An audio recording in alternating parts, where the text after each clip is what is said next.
Hey guys, and welcome to the review of the DJI Mini 3 Pro.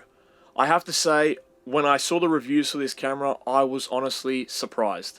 It really did blow me away, especially coming from the original Mini, the first one that I lost in the Blue Mountains. You can see some of my videos back in my channel where I was trying to find it and it was gone. This is a big upgrade, in my opinion, from a lot of the current drones by DJI, and I want to discuss that today. Now, I've had this drone for a couple of months, and honestly, I've got to say, I've been blown away. It's honestly phenomenal, and it really has blown my expectation from the water completely. Originally, this was an 8-bit video camera, so it didn't shoot 10-bit.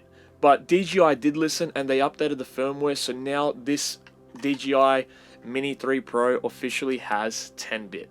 We'll come back to that a little bit later. The image quality on the Mini 3 Pro is really good. I was actually honestly taken a surprise because I thought for a drone this small and this light, only weighing 249 grams, surely there must be some compromise.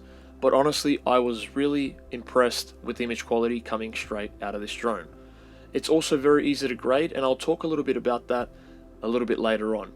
Now, this also shoots 4K 60p, which my Mavic Pro 2 didn't have, which is just awesome. It really is fantastic. So I do try and tend to shoot 4K 60 when I can.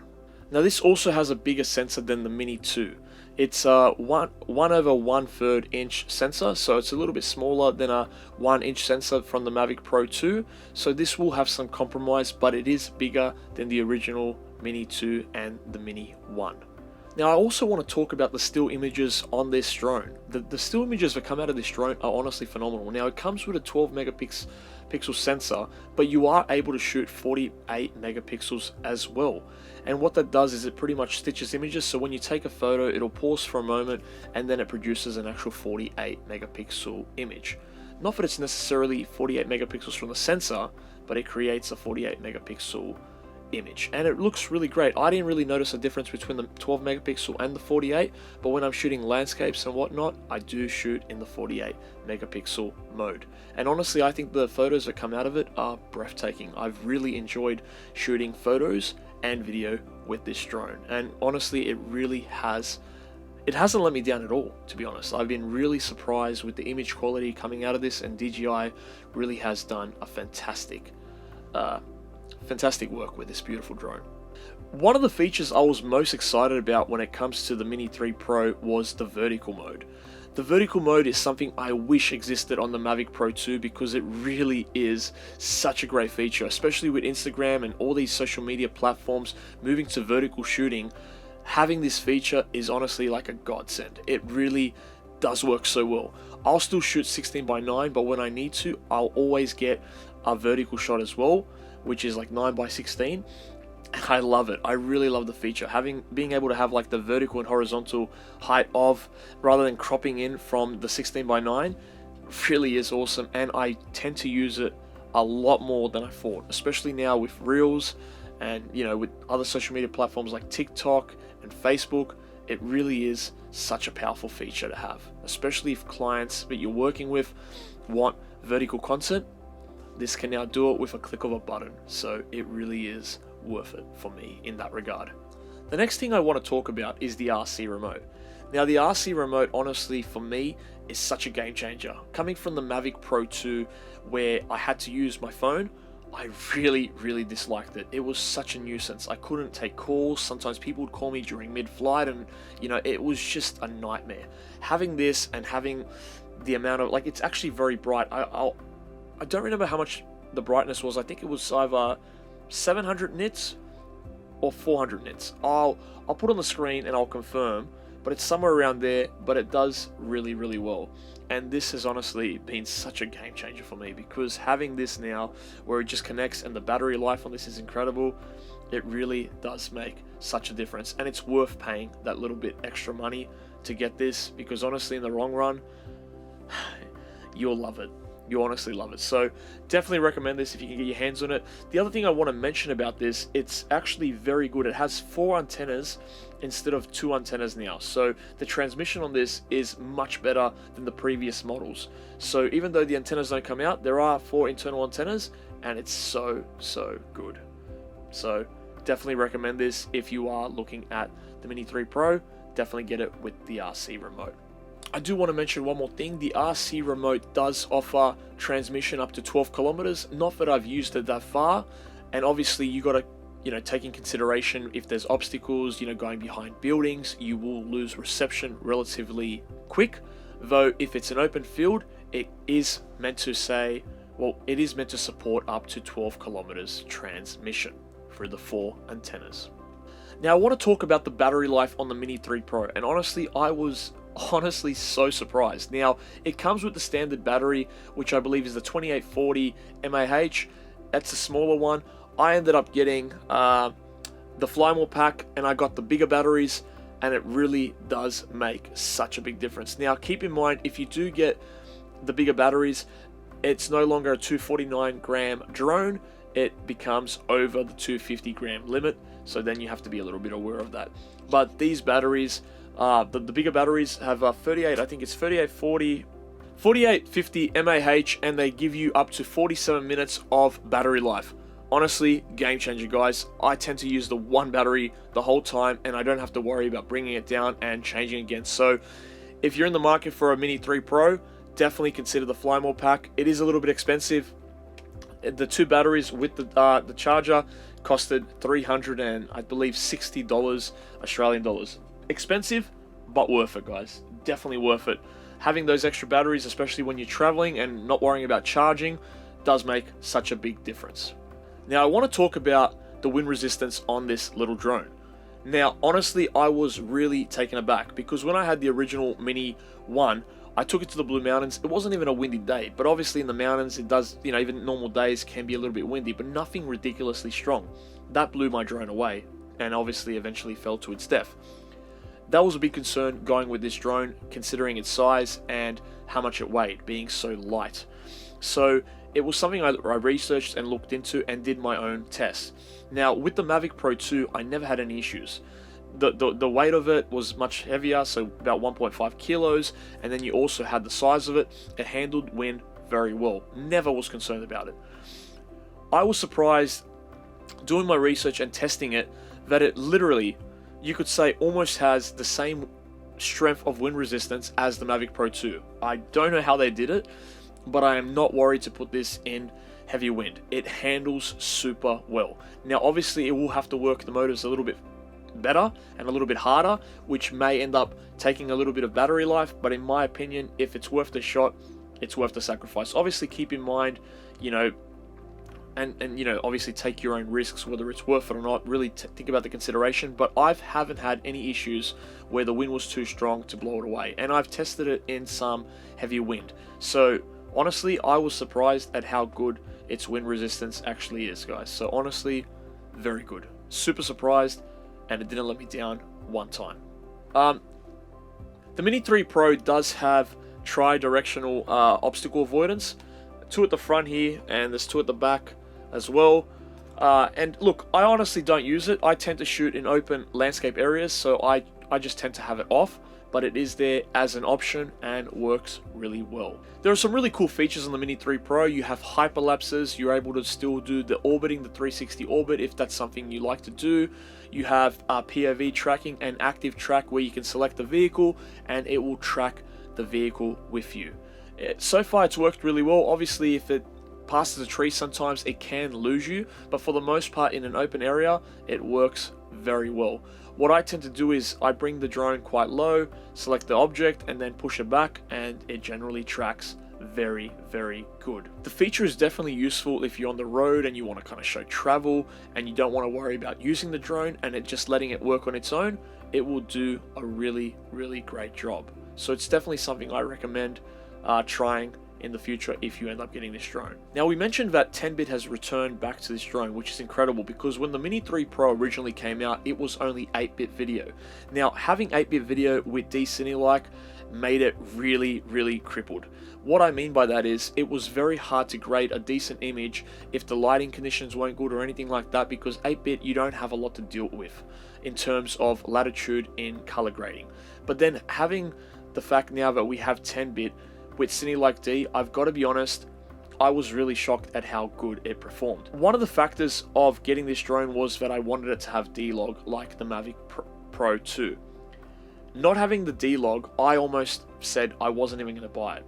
I did a lot of research, I looked into it. I never shoot in D-Cine, I always shoot flat log profile. D-Cine is sort of the next best thing and not as flat as D-Log, but honestly testing it out, it really performed well. I was actually blown away. The fact that we have 10-bit now with D-Cine, they actually pair really well, and D-Cine is actually relatively easier to grade than D-Log, especially for up and coming people that are using the drone and want to get into color grading. I personally don't shoot in the standard profiles at all. I like having the option of being able to grade and do my own aesthetic and style that I want to do on the shoots, so I always shoot D-Log.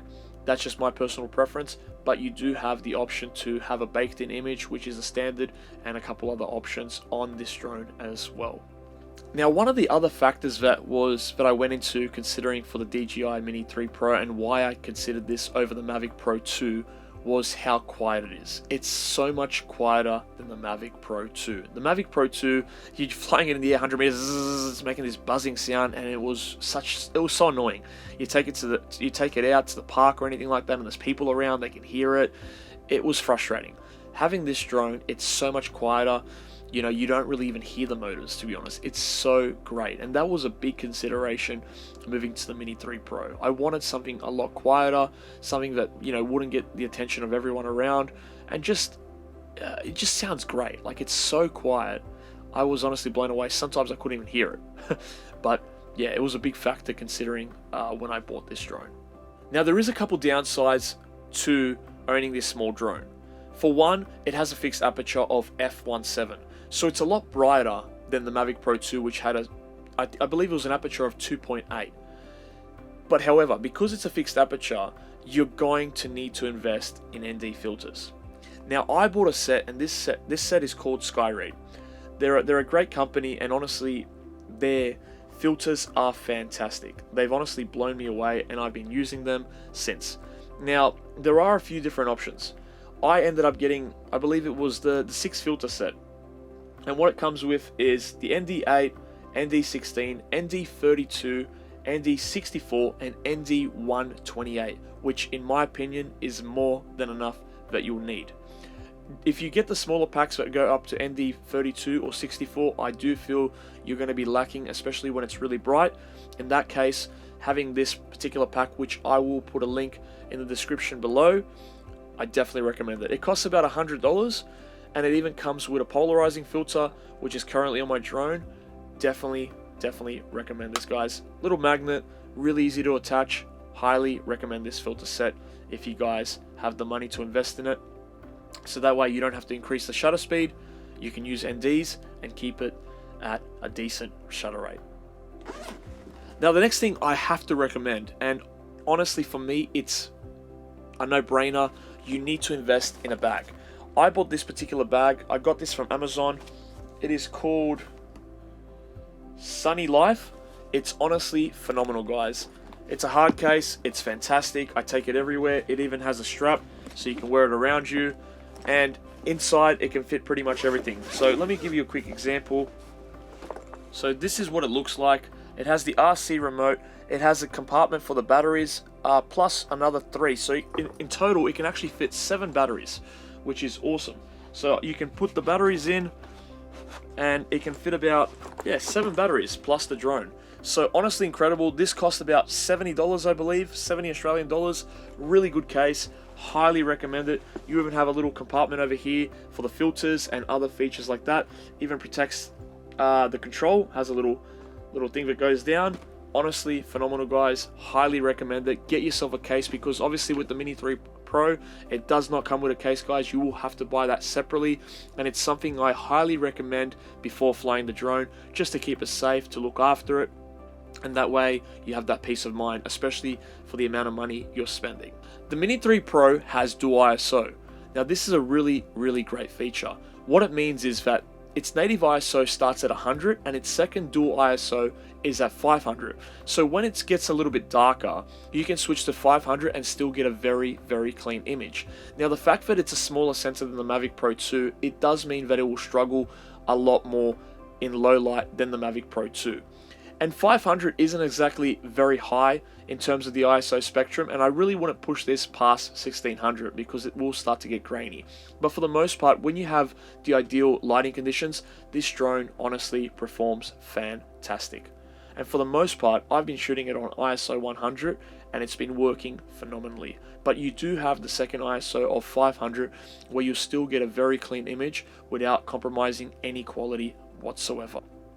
Now I want to discuss the total cost if you get the package that I got. So with my one, I got the Mini 3 Pro with the Fly More Plus kit, which means I got the bigger batteries rather than the Fly More standard one, which is just the normal smaller battery pack and you get 2, right? So in total you'll have 3. So I got the bigger battery pack, which in my opinion, I highly recommend having that 47 minutes over the 34 minutes.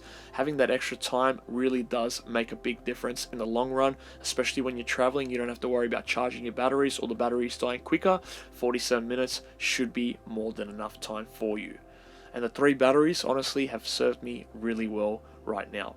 Including the filter and the bag, in total it was roughly around $2,000. Now keep in mind, I did buy it with the RC control as well, so you're looking just under 2,000 Australian dollars. It sounds pricey, but you are getting quite the package for that price. Now there are other options, and the Mavic Pro 2 has gone down a lot in price because of the Mavic 3 Pro and obviously the newer drones. But however, if you don't have the budget for this, the Mavic Pro 2 right now is very affordable and you can get it for a great rate. I recently sold mine, so I'm not going to be comparing footage with the Mini 3 Pro and the Mavic Pro 2, but in my opinion, from testing both of them and having the Mavic Pro for such a long time, the Mavic 3 really makes such a big difference in my opinion, and I feel that it's a lot better than the Mavic Pro 2.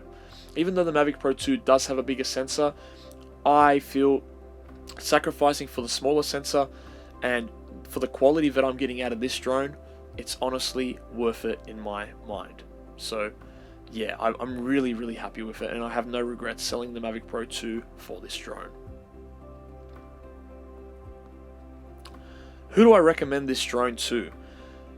Honestly, I would recommend this to beginners and even professionals. I think everyone should have a drone like this, and I'll tell you why. The fact that it's so much smaller, it allows it to be a lot more portable. And also, it's not as obstructive to people. You know, when you're walking around with a smaller drone, you're not freaking people out. They're thinking, oh, it's just, you know, like a hobbyist or just someone that likes to fly a toy drone. It really does feel like a toy. However, it does feel solid as well. You can tell that, you know, the quality is great on it and everything like that. So it doesn't feel cheap, okay? But also the fact that it's not obstructive. That's the biggest thing I like. It's small enough that, you know, no one's really getting worried about being around it or whatnot. So that's one of the big things. Also, when you're traveling, if you do a lot of hiking, I really enjoy hiking, road tripping, you know, traveling. This is such a great drone to accompany you because you don't have to worry about the extra weight and all those bigger batteries you have to carry with the Mavic Pro 2. This one, you can just get the carry case. It's so light, you don't even feel it half the time, and it works like a charm. So I honestly, for that reason, recommend it to amateurs and professionals. You really do get a professional image. You can learn this drone pretty relatively quickly. However, you will have to practice in small areas. Don't just shoot it and, you know, take it out of sight. Keep it in sight. Learn the ropes of how to use it. Set up the controls the way you want it to work. And honestly, it'll serve you really well. Now, my final thoughts. If you guys don't know already, I honestly love this drone, and I cannot recommend it enough. There are a lot of great drone options on the market, but honestly, if you have that little bit of extra money, I would highly recommend getting this drone. There is the Air 2S, but it is a bigger drone. It does shoot 5.7K, but in my opinion, this still shoots 4K 60, which that one does as well. I highly recommend the Mini 3 Pro over it. Just in terms of the size factor, if that matters to you, if you want something a little bit more bigger and you want it to be a little bit more professional, the Air 2S is a great option. The Mavic 2 Pro is also another great option. I wouldn't personally recommend the Mavic 3 Pro, just considering its price, the fact that they removed the tripod mode on it, and a few other things. I'm not really a big fan, and I don't think spending that extra money pays off when the Mavic Pro 2 and the Air 2S and even the 3 Pro really are great drones to purchase. That's it for today's review. I hope you enjoyed the video. If you do have any questions, please leave a comment in the comment section below. I will definitely get back to you when I get a chance. If you liked the video, please leave it a like. If you haven't subscribed, please consider subscribing. And as always, I will see you guys on the next one. Stay tuned. Be safe. See you soon.